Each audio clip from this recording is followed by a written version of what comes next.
Hey guys, welcome back to my channel Evara the versatile diva. ఈ రోజు మనం ఒడిశాలో 2 days ట్రావెల్ జర్నీని కంప్లీట్గా కవర్ చేద్దాం. ఈ ట్రిప్ చాలా సడన్గా ప్లాన్ అయింది. విశాఖపట్నం నుంచి నాకు టికెట్స్ దొరకలేదు, సో విజయనగరంకి ట్రావెల్ అయ్యి అక్కడి నుంచి కుర్దా రోడ్ జంక్షన్ వరకు ట్రైన్ జర్నీ చేశాను. నైట్ 10 o'clock అలా స్టార్ట్ అయితే మార్నింగ్ 5 కల్లా దిగిపోతాము. వైజాగ్ నుంచి కుర్దా రోడ్కి చాలా ట్రైన్సే ఉన్నాయి. అప్రాక్సిమేట్లీ 5 to 6 hours జర్నీ ఉంటుంది. Generally Konark express, Falaknuma express, Coromandel express, Hirakud express లాంటి ట్రైన్స్ ఈ రూట్లో రన్ అవుతాయి. సీట్ అవైలబిలిటీ బట్టి సీజన్ బట్టి మారుతుందన్నమాట. ముందుగా టికెట్స్ చేసుకోవడం బెటర్. కుర్దా రోడ్ జంక్షన్ దగ్గర రూమ్ తీసుకొని ఫ్రెష్ అయ్యాము. అక్కడ నుండి నా కజిన్ కాన్వకేషన్ అటెండ్ అయ్యాము, ఐఐటి భువనేశ్వర్. ఇది నియర్లీ 900 acresలో స్ప్రెడ్ అయి ఉన్న క్యాంపస్. చాలా బ్యూటిఫుల్గా ఉంటుంది. Greenery, peaceful atmosphere and modern infrastructure. So convocation అయ్యాక అక్కడే లంచ్ చేసి మేమైతే లింగరాజ్ టెంపుల్కి స్టార్ట్ అయ్యాము. లింగరాజు గుడి చాలా పురాతనమైన టెంపుల్ అని చెప్తారు. ఇది ఒడిశా ఆర్కిటెక్చర్కి ఒక మాస్టర్ పీస్ లాగా ఉంటుంది. ఈ టెంపుల్లో లార్డ్ శివాని హరిహర ఫామ్లో వర్షిప్ చేస్తారు. అంటే శివ అండ్ విష్ణు కాంబినేషన్ లాగా ఉంటుందన్నమాట. టెంపుల్ ఎక్స్టీరియర్లో ఉన్న కార్వింగ్స్ చూస్తే ఆ టైంలో ఆర్కిటెక్చర్ ఎంత అడ్వాన్స్డ్గా ఉండేదో అని అర్థమవుతుంది. టెంపుల్ అట్మాస్ఫియర్లో ఒక డిఫరెంట్ స్పిరిచువల్ వైబ్ అయితే ఉంటుంది. ఇంకొక ఇంట్రెస్టింగ్ పాయింట్ ఏంటంటే టెంపుల్ పక్కనే ఉన్న బిందుసాగర్ లేక్ కూడా చాలా పవిత్రమైనదని నమ్ముతారు. టెంపుల్ కాంప్లెక్స్లో మెయిన్ టెంపుల్తో పాటు చాలా చిన్న ష్రైన్స్ కూడా ఉంటాయి. అక్కడ నియర్లీ 100కి పైగా స్మాల్ టెంపుల్స్ ఉంటాయని చెప్తున్నారు. భువనేశ్వర్ని టెంపుల్ సిటీ ఆఫ్ ఇండియా అని పిలవడానికి మెయిన్ రీజన్స్లో ఇది కూడా ఒకటి. తర్వాత అక్కడి నుంచి మేము కేదర్ గౌరీ టెంపుల్కి అయితే వెళ్ళాము. ఈ టెంపుల్ వెనక చాలా రకాల స్టోరీస్ అయితే ఉన్నాయి. ఈ టెంపుల్ చాలా పీస్ఫుల్గా ఉంటుంది, చుట్టూ గ్రీనరీగా ఉంటుంది. ఇక్కడ అమ్మవారికి పిల్లి వాహనంగా ఉంటుంది. అలానే కేదర్ స్వామి కూడా మనకి ఇక్కడ దర్శనమిస్తారు.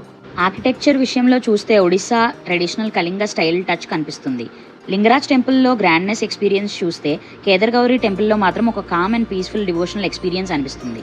నెక్స్ట్ కేదర్ గౌరీ పక్కనే ముక్తేశ్వర టెంపుల్ ఉంటుంది. ఈ టెంపుల్ ఒడిశా ఆర్కిటెక్చర్ జెమ్ అని కూడా అంటారు. ఎస్పెషల్లీ ఎంట్రన్స్లో ఉన్న తోరణ స్టైల్ ఆర్చ్ అయితే చాలా ఫేమస్. స్టోన్ కార్వింగ్స్ చాలా డీటెయిల్డ్గా ఉంటాయి. ఈ టెంపుల్ నియర్లీ 10th century పీరియడ్లో కన్స్ట్రక్ట్ చేశారని హిస్టరీ చెప్తుంది. ముక్తేశ్వర అనే పేరుకి మీనింగ్ లార్డ్ ఆఫ్ లిబరేషన్ అని. స్పిరిచువల్గా మోక్షం లేదా లిబరేషన్ని రిప్రజెంట్ చేస్తుందని నమ్ముతారు. నేనైతే అక్కడ చూసిన వెంటనే టెంపుల్ కన్నా ఒక స్టోన్ ఆర్ట్ మ్యూజియం లాగా నాకు అనిపించింది. ఫస్ట్ టైం చూస్తే స్టోన్లో ఇలాంటి ఆర్ట్ ఎలా చేశారా బాబు అని సర్ప్రైజ్ అవుతారు. టెంపుల్ బయట ఇలా లైవ్ పెయింటింగ్ చేస్తూ ఒక అతను కనిపించారు. ఈ టెంపుల్స్ అన్ని కంప్లీట్ చేసుకొని మేము రూమ్కి అయితే రిటర్న్ అయ్యాం. ఇక్కడితో ఫస్ట్ డే అయ్యింది. నెక్స్ట్ డే మార్నింగ్ 6కి కుర్దా రోడ్ నుంచి పూరి వెళ్ళాం. టెంపుల్లో చాలా ఫేమస్ థింగ్ ఏంటంటే ఫ్లాగ్ సెరమనీ. డైలీ టెంపుల్ గోపురం పైన ఉన్న ఫ్లాగ్ ని చేంజ్ చేస్తారు. ఇది చాలా ఇయర్స్ నుంచి ఫాలో అవుతున్న ట్రెడిషన్. లోకల్స్ బిలీఫ్ ప్రకారం ఒకరోజు కూడా ఫ్లాగ్ మార్చకపోతే టెంపుల్ కొన్ని ఇయర్స్ క్లోజ్ అవుతుందని అంటారు. ఇది స్పిరిచువల్ బిలీఫ్, అందుకే ఈ ట్రెడిషన్ ని డివోటీస్ చాలా ఇంపార్టెన్స్ గా చూస్తారు.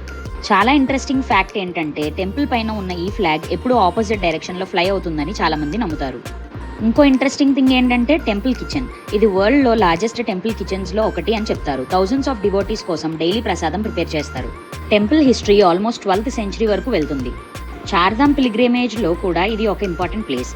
లార్డ్ జగన్నాథ, బలభద్ర అండ్ సుభద్రాదేవిని ఇక్కడ వర్షిప్ చేస్తారు. బ్రహ్మ పదార్థం జగన్నాథ్ టెంపుల్లో ఉన్న మోస్ట్ మిస్టీరియస్ అండ్ సాక్రెడ్ కాన్సెప్ట్స్లో ఒకటి. ప్రతి 8, 12 లేదా 19 సంవత్సరాలకి నవకలేవర ఉత్సవం జరుగుతుంది. మేము ఎర్లీ మార్నింగ్ వెళ్ళినా మాకు దర్శనం కంప్లీట్ అవ్వడానికి 4 hours పట్టింది. క్రౌడ్ చాలా ఎక్కువ ఉంది, కానీ దర్శనం అయ్యాక ఆ వెయిటింగ్ అంతా వర్త్ అనిపిస్తుంది. నిజం చెప్పాలంటే ఈ టెంపుల్ వెళ్ళినప్పుడు దర్శనం ఒకటే కాదు, అక్కడ history, traditions, rituals and atmosphere అన్ని కలిసి ఒక డిఫరెంట్ ఎక్స్పీరియన్స్ని ఇస్తాయి. దర్శనం అయ్యాక కొంచెం షాపింగ్ చేశాము. టెంపుల్ సరౌండింగ్స్లో bangles, handicrafts, shells and local items చాలా ఉంటాయి. తర్వాత పూరి బీచ్కి వెళ్ళాం. పూరి బీచ్ కూడా బాగుంది, బట్ పర్సనలీ నాకు వైజాగ్ బీచ్తో కంపేర్ చేస్తే వైజాగ్ బీచ్లో వేవ్స్ కొంచెం ఎక్కువ ఎనర్జెటిక్గా అనిపించాయి. ఏదైనా మన సొంతూరు అంటే మనకి ఇష్టం ఉంటుంది కదా. కానీ ఇక్కడ స్పెషల్ ఏంటంటే క్యామెల్ రైడ్స్ ఎక్కువ కనిపిస్తాయి. బీచ్ అంతా చాలా క్రౌడెడ్గా ఉంది. సమ్మర్ కదా, చాలా వేడిగా ఉంది శాండ్. సో కొద్దిసేపు వాటర్లో అలా ఉండి లంచ్ చేసి కోనార్క్ టెంపుల్కి అయితే హెడ్ అయ్యాము.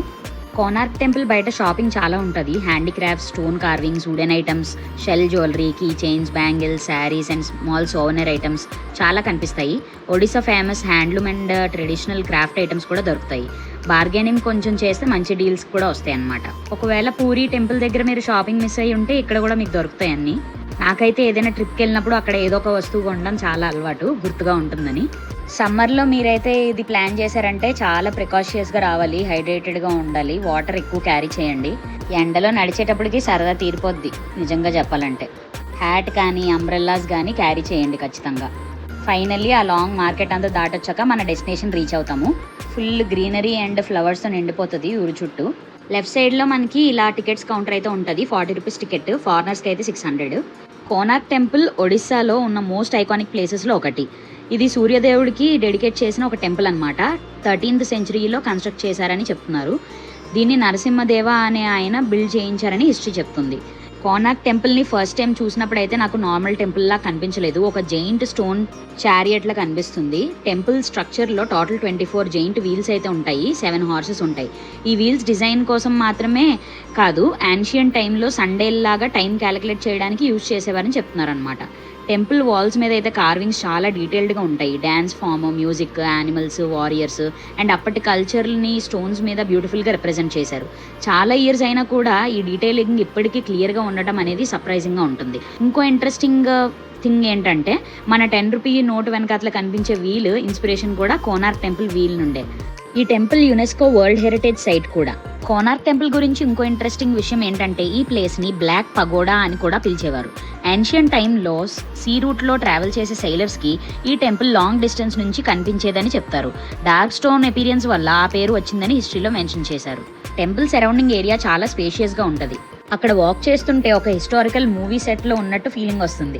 చుట్టూరు గ్రీనరీ అండ్ ఓపెన్ స్పేస్ వల్ల ఫోటోగ్రఫీకి కూడా చాలా మంచి స్పాట్. ఇంకో స్పెషల్ థింగ్ ఏంటంటే కోనార్క్లో డ్యాన్స్ అండ్ కల్చరల్ ఈవెంట్స్ కూడా ఫేమస్. ఆర్కియాలజీ అండ్ హిస్టరీ మీద ఇంట్రెస్ట్ ఉన్న వాళ్ళకి ఈ ప్లేస్ ఇంకా స్పెషల్. చాలా పార్ట్స్ డ్యామేజ్ అయినా కూడా మిగిలిన స్ట్రక్చర్ చూస్తే ఆ time engineering and artistic skills ఎంత ఎక్స్ట్రాడినరీగా ఉన్నాయో అర్థమవుతుంది. కోనార్క్ టెంపుల్ ఇప్పుడు మనం చూస్తున్న కండిషన్లో కంప్లీట్గా లేదు. ఒరిజినల్ టెంపుల్ ఇంకా చాలా గ్రాండ్గా ఉండేదని హిస్టరీ చెప్తుంది. మెయిన్ టవర్ అప్పట్లో నియర్లీ 70 మీటర్స్ హైట్ వరకు ఉండేదని అంటారు. కానీ ఇప్పుడు ఆ మెయిన్ స్ట్రక్చర్ కొలాప్స్ అయిపోయింది. ఐడల్ గురించి మాట్లాడితే కోనార్క్ టెంపుల్ మెయిన్ డైటీ సూర్యదేవుడు. కానీ ఒరిజినల్ ప్రిసైడింగ్ సూర్య ఐడల్ ఇప్పుడు మెయిన్ టెంపుల్లో శాంక్టంలో లేదు. ఆ ఒరిజినల్ ఐడల్ ఏమైంది అనే దాని గురించి చాలా స్టోరీస్ ఉన్నాయి. కానీ ఎగ్జాక్ట్ కన్ఫర్మ్డ్ హిస్టరీ కంప్లీట్గా క్లియర్గా కాలేదు.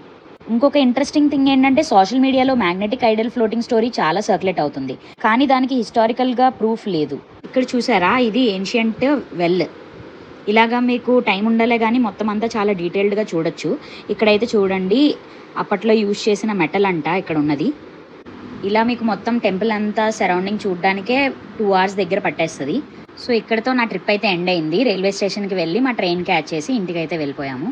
మీరు నా ఛానల్ ఫస్ట్ టైం చూస్తున్నట్లయితే please subscribe to my channel. And ఈ వీడియో మీకు నచ్చినట్లయితే like, share and comment. See you in the next videos.